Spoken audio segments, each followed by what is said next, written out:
Hello student, आज के दिन में आपका स्वागत है। आज हम कक्षा 10वीं के भूगोल का 7वां अध्याय राष्ट्रीय अर्थव्यवस्था की जीवन रेखाएं का भाग 4 देखेंगे। तो चलिए बच्चों स्टार्ट करते हैं।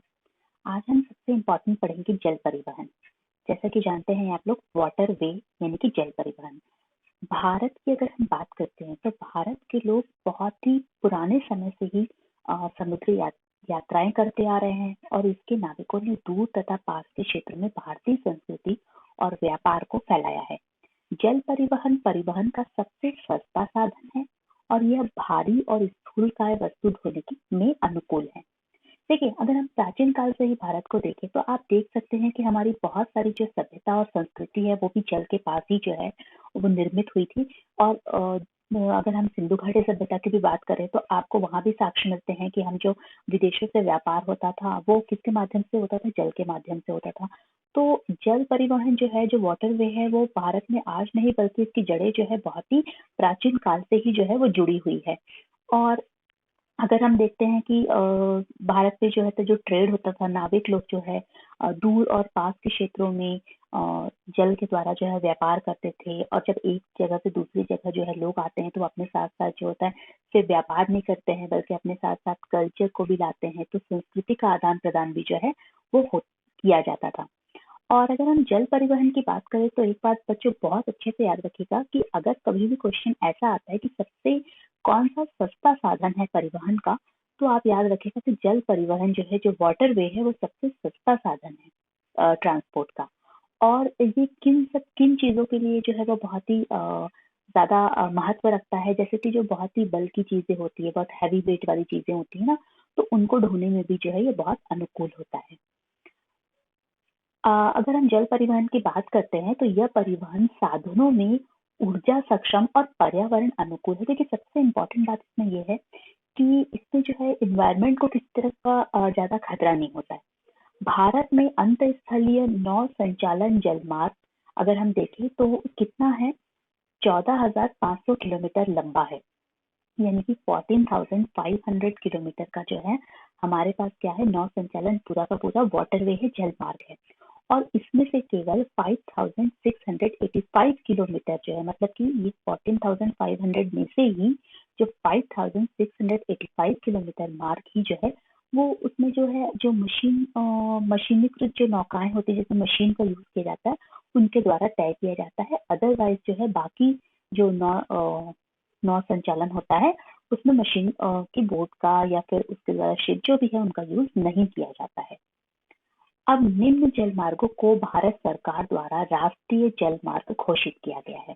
तो नेशनल जो है वाटरवे कौन कौन से हैं तो हम देख सकते हैं कि चलिए भी इम्पोर्टेंट है, इनको याद रखिएगा, थोड़ा सा इनके नाम जरूर याद रखिएगा बच्चों। जैसे कि ये हल्दिया तथा इलाहाबाद के मध्य गंगा जल मार्ग जो कि 1620 किलोमीटर लंबा है। और नौगम्य जल मार्ग संख्या 1 यानी कि ये जो है नेशनल वाटरवे 1 है। तो नेशनल वाटरवे 1 कौन सा है, हल्दिया और इलाहाबाद के मध्य गंगा जल मार्ग। दूसरा होता है, अगर हम बोलेंगे कि वाटरवे नंबर 2, तो नेशनल वाटरवे 2 जो है वो कौन है, वो है सदिया व धुबरी के मध्य 891 किलोमीटर लंबा ब्रह्मपुत्र नदी पर जल मार्ग है। पहले गंगा नदी पे हो गया, गंगा जल मार्ग हो गया, दूसरा हो गया ब्रह्मपुत्र नदी जल मार्ग। ये हो गया आपका नौगम्य जल मार्ग संख्या 2। इसके बाद जो है जैसे बहुत सारी संख्या है इनकी, बहुत ही लार्ज नंबर है, हम कुछ महत्वपूर्ण को यहाँ देख लेते हैं। केरल में पश्चिम तटीय नहर कोट्टापुरम के कोल्लम तक और उद्योग मंडल तथा चंपाकारा नहरें 205 किलोमीटर। और ये जो है ये कौन है, ये है हमारी नेशनल वाटरवे नंबर 3। इसके बाद जो है नेशनल वाटरवे 4 जो है वो आता है, वो है कार्डिनाडा और पुदुचेरी नहर स्ट्रेच के साथ साथ गोदावरी और कृष्णा नदी का विशेष विस्तार जो कि कितना है 1078 किलोमीटर लंबा। इसके बाद है जो अगर हम देखेंगे नेशनल वाटरवे 5, मातई नदी, महानदी के डेल्टा चैनल, ब्रह्माणी नदी और पूर्वी तटीय नहर के साथ ब्रह्माणी नदी का विशेष विस्तार। ये कितना किलोमीटर है, यह है 588 किलोमीटर। कुछ अन्य अंतर जल मार्ग भी है जिन पर भी परिवहन होता है। कौन कौन से होते हैं जो कि वाटरवे ट्रांसपोर्ट है? इनमें है मांडवी, जुआरी, कंबरजुआ, सुंदरवन, बराक, केरल का पश्चिम। इसके अलावा विदेशी व्यापार भारतीय तट पर स्थित पत्तनों द्वारा किया जाता है। पत्तनों को इंग्लिश में बोला जाता है पोर्ट। तो इसके अलावा जो फॉरेन ट्रेड होता है, विदेशी व्यापार होता है, वो भारतीय तट पर जो पोर्ट्स होते हैं उनके द्वारा भी किया जाता है। और अगर हम बात करते हैं तो देश का 95% व्यापार जो है, मतलब मुद्रा के रूप में 68% जो है वो समुद्रों के द्वारा ही होता है। तो सोचिए कितना ज्यादा जो है व्यापार जो है वो बाय ओशन, बाय समुद्रों के द्वारा किया जाता है। अब हम देखेंगे कौन कौन से जो है मेजर सी पोर्ट्स हैं, कौन कौन से प्रमुख समुद्री पत्तन हैं। तो हम भारत के दृष्टिकोण से देखेंगे। भारत की लगभग 7,516.6 किलोमीटर लंबी समुद्र तट रेखा के साथ 12 प्रमुख तथा 200 मध्यम और छोटे पोर्ट्स हैं। और ये प्रमुख पोर्ट जो है वो देश का 95% विदेशी व्यापार संचालित करते हैं। तो देखिए जो पोर्ट्स हैं, इंडियन पोर्ट्स हैं, वो बहुत ही महत्वपूर्ण होते हैं। वहां से बहुत ज्यादा फॉरेन ट्रेड होता है। और मैं आपको एक चीज और बताती हूँ बच्चों के, पहले अभी तो मतलब अगर हम टोटल पोर्ट्स देखें तो राउंड अबाउट जो है 7,500 जो है वो किलोमीटर लंबा है। लेकिन पहले इंडिया का बहुत ही ज्यादा जो है वो लंबा, जब बिफोर इंडिपेंडेंस जो होता है, बहुत ज्यादा जो है इसकी समुद्र तटीय रेखा जो है वो बहुत ज्यादा लंबी थी। इंडिया के कोस्ट लाइन बहुत लंबा हुआ करता था क्योंकि उसमें बांग्लादेश भी भारत के साथ था, पाकिस्तान भी था, तो इस वजह से जो बहुत लंबे थी। और ये भी मैं आपको बता दूं कि इंडिया ही एकमात्र ऐसी कंट्री है जिसका कि 4 जो ओशन है उसमें से एक लौता इंडिया है जो कि किसी कंट्री के नाम पे जो है इसका नाम पड़ा है, यानी कि इंडियन ओशन। और शुरू से ही जो है ये मुख्य रूप से जो फॉरेन लोग आते थे उनको वो भी जो है इंडियन ओशन के नाम से इसे बुलाते थे। तो ये बहुत महत्वपूर्ण बात है। इसके बाद अगर स्वतंत्रता प्राप्ति, ये मतलब जब हमें स्वतंत्रता मिल गई तो उसके बाद जो होता है एक नया पोर्ट स्टैब्लिश किया गया था इंडिया में, जो कि मुख्य रूप से जो कच्छ का जो इलाका है, कच्छ के में कांडला पोर्ट जो है वो पहले पत्तन के रूप में विकसित किया गया। मतलब आफ्टर इंडिपेंडेंस जो था इसे एस्टेब्लिश किया गया था। और ऐसा क्यों किया गया था? क्योंकि देखो इससे पहले क्या था कि जब इंडिया डिवाइड नहीं था, जो पाकिस्तान जो होता है अलग नहीं हुआ था, तो उस समय जो है मुख्य रूप से जो भारत का पोर्ट जो इम्पोर्टेंट था वो था कराची। लेकिन कराची चूंकि जानते हैं आप लोग कि वो जो है अब वर्तमान में पाकिस्तान का हिस्सा है, तो भारत के विभाजन होने के बाद जो है जो कि वो कराची पाकिस्तान में चला गया था। तो इस कमी को पूरा करने के लिए, और चूंकि उसमें सारा लोड जो है वो मुंबई में से होने वाले व्यापारिक जो दबाव थे उसको कम करने के लिए क्या किया गया था, स्वतंत्रता के बाद कच्छ जो है, कच्छ में कांडला पोर्ट की को स्थापित किया गया था। तो ये बहुत इंपॉर्टेंट पोर्ट है, इसका नाम जरूर याद रखेगा। कांडला जो पोर्ट था उसे अब दीनदयाल पोर्ट के नाम से भी जाना जाता है। और यह ना एक ज्वारीय पोर्ट है।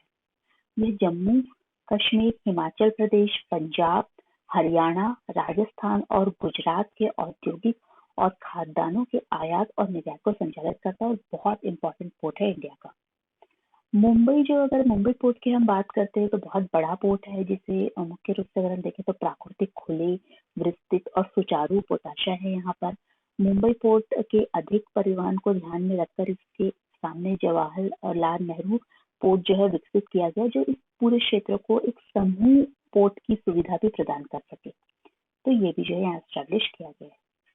इसके बाद हम देखते हैं कि लो आयास के निर्यात के संदर्भ में मागाओ जो पोर्ट है वो देश का बहुत ही महत्वपूर्ण पोर्ट है।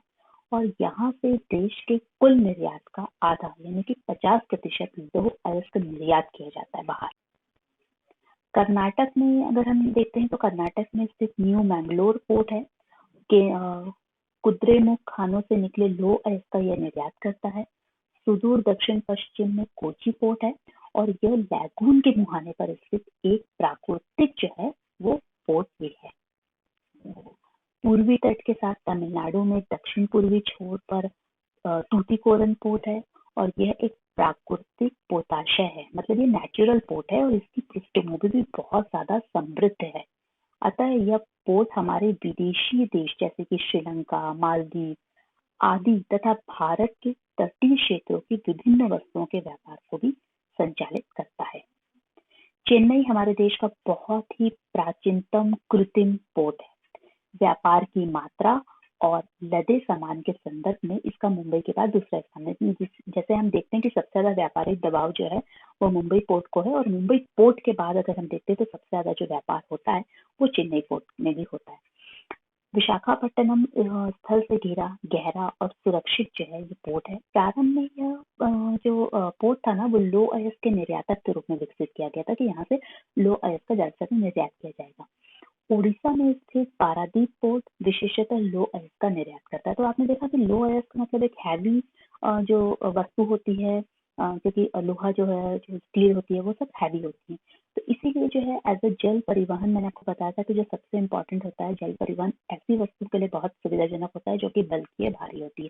तो इसी वजह से आप देखिए अधिकतर पोर्ट से जो है लो अयस्क का निर्यात किया जाता है। कोलकाता एक अंतर स्थलीय नदी पत्तन है, और यह जो पोर्ट है वो गंगा ब्रह्मपुत्र के बेसिन की वृहद और समृद्ध पृष्ठभूमि को सेवाएं प्रदान करता है। जो ज्वारी यानी टाइडल पोर्ट होने के कारण तथा हुगली के तलछट जमाव से इसे नियमित रूप से साफ करना पड़ता है। किसे? कोलकाता में जो पोर्ट है उसे। और कोलकाता पोर्ट पर बढ़ते व्यापार को कम करने के लिए क्या किया गया है? हल्दिया सहायक पोर्ट के रूप में विकसित किया गया है।